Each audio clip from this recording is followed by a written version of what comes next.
My name is Kelsey and welcome back to what I did in my studio today.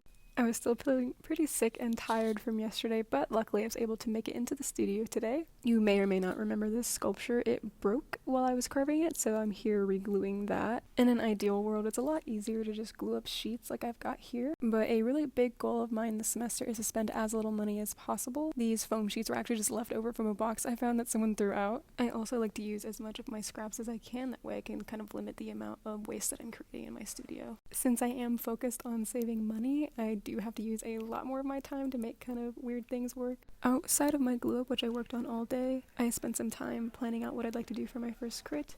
I also spent time felting and experimenting with sewing together my pieces on my oyster sculpture. One thing I am considering spending money on is a way to upgrade my wet felting setup. Right now it is really physically draining and I need to make a lot of this felt because all of the sculptures I'm going to be working on are going to be made out of it. Eventually I'm going to need even bigger sheets, so if you have any recommendations, definitely let me know. But yeah, that's what I did in my studio today.